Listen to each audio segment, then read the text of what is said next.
Baik, assalamualaikum warahmatullahi wabarakatuh. Ya, kita bertemu lagi di sini ya, tetap di channel saya, di channel Abdullah Faki. Ya, saya kan di sini ini ingin membuat video. Kali ini video saya tentang komedi sekarang, guys, tentang komedi.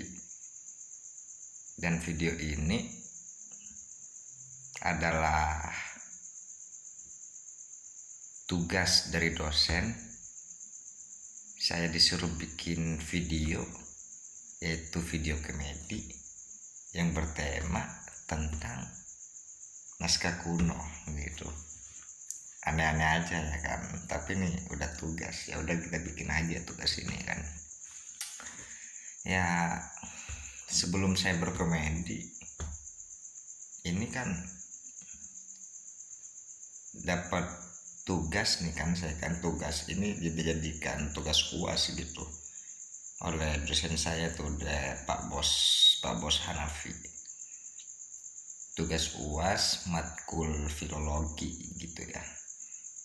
Terus di dalam filologi itu ada pembahasan naskah kuno gitu kan.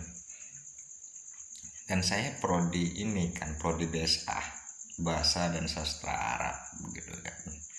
Terus kalau dipikir-pikir, sastranya di mana, woi? Gitu kan.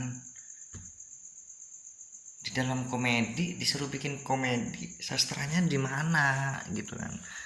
Ya mungkin karena kita disuruh bikin komedi di naskah kuno gitu kan. Karena kata Pak Bos tuh kan, di dalam naskah kuno itu, di dalam karya-karyanya ada nilai seninya gitu kan, ada sastranya, nilai sastranya gitu. Nah, terus gini, woi, sebelum saya dikasih tugas nih bikin video kayak gini nih, komedi yang agak-agak nggak jelas saya ngomong di sini nih, saya ini disuruh Pak Bos dulu, disuruh ini penelitian naskah kuno gitu. Ya, saya sedikit bercerita lah gitu kan. Saya dulu nyampe keliling-keliling di daerah Jember dan saya menemukan naskah kuno itu di daerah Ledombo. Pol, jauhnya pol itu, woi. Jauh pol dari Mangli kalian ke Ledombo. Copot kakimu kalau jalan. Nggak jelas emang tuh penelitian naskah kuno tuh. Kelaparan mulai dari Arjasa, keliling-keliling nggak nemu naskah kuno, malah ke situs Duplang kita foto-foto. Nggak jelas. Yang untung ada teman saya gitu kan, rumahnya di Ledombo, dan waktu itu ada tetangga dia yang megang naskah kuno itu. Akhirnya kita berangkat ke Ledombo, meneruskan perjalanan dan meneliti naskah kuno yang dipegang bapak itu, dan bapak itu bernama Bapak Haryadi gitu kan. Capek oi ngomong, masih 4 menit nih oi, disuruh bikin 10 menit, ini masih 4 menit, mau ngomong apa lagi.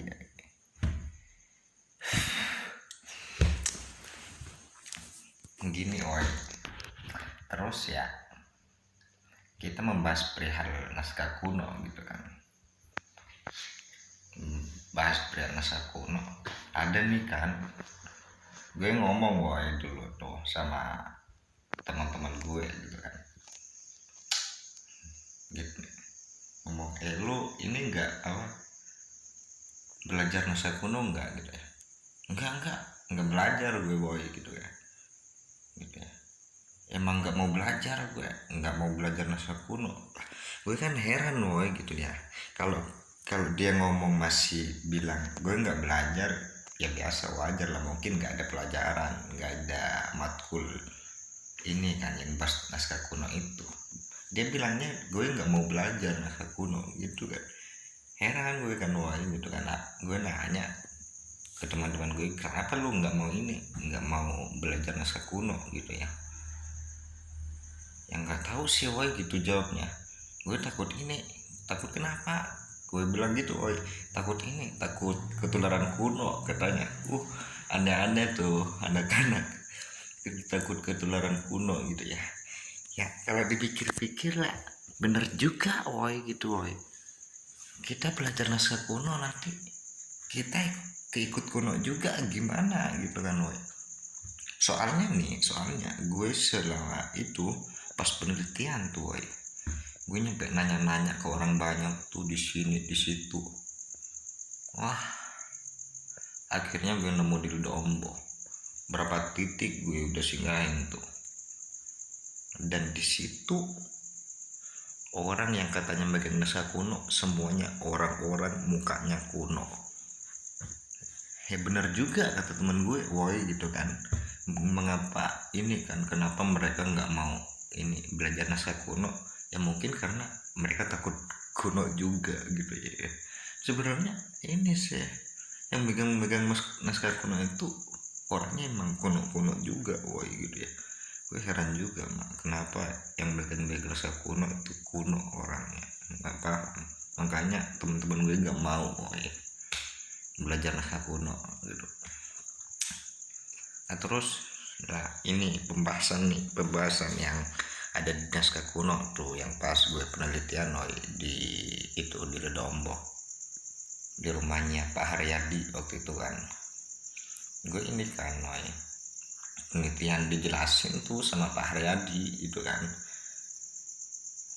isi-isinya tuh ini membahas tentang apa, ada yang bahas tentang kisah-kisah Rasulullah gitu kan, kelahiran Nabi gitu kan. Nah gitu ya. Dan anehnya woi, yang aneh gitu ya, ada nih gitu, yang sedikit janggal nih ke gue gitu woi. Di salah satu naskah tuh ini ada yang membahas tentang ini ruwatan gitu kan, ada istilah ruwatan, kayaknya gue ngepaham juga kayak gitu kan, ada istilah ruwatan. Dan di situ kan anak-anak nih ada yang disuruh baca gitu kan, yang ada anak-anak yang ngebaca terus dijelasin sama Pak Aryadi gitu kan, dijelasin nih katanya di dalam kitab itu, di dalam naskah kuno itu dijelasin kayak gini, woi kalau dia yang sebelumnya itu apa, misalkan ada anak dia ini, dia bodoh banget gitu kan, dia bodoh banget gitu ya.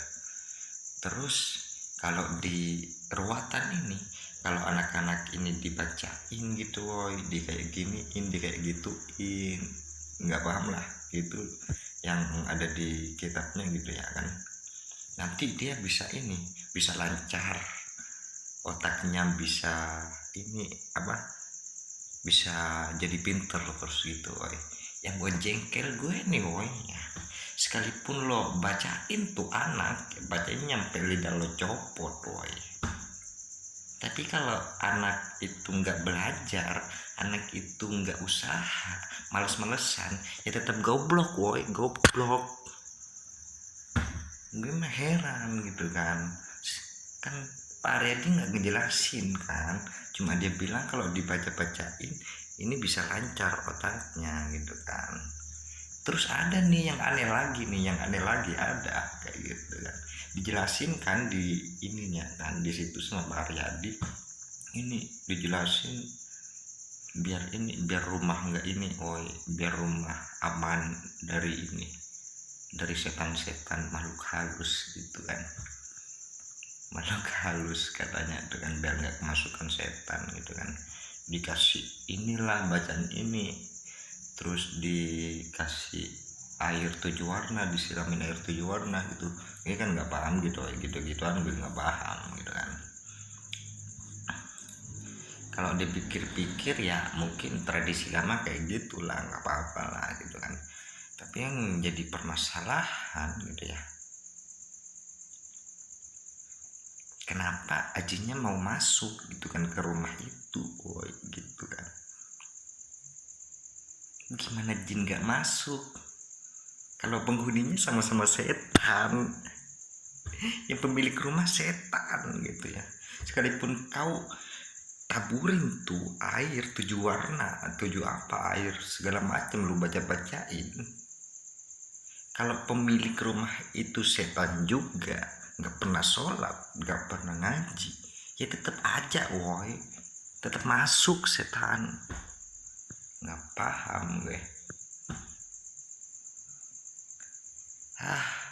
Terus ada nih terakhir yang lucu lagi gitu kan ya. Gini katanya tuh, kata Pak Aryadi dijelasin juga, kalau kaum ini yang pertama rezeki kau ini mampet gitu kan, nggak ini rezekinya mampet lah, nggak cair gitu lah woy gitu kan. Kalau di ini, kalau dibacain ini nanti syaratnya kayak gini kayak gitu, nanti usaha kalian lancar, rezeki kalian lancar gitu katanya. Woi katanya sih guys gitu kan. Terus gue mikir lagi woi gitu kan, yang bilang nih Pak Haryadi gitu ya, dia paham isinya woi, isi kitabnya tuh.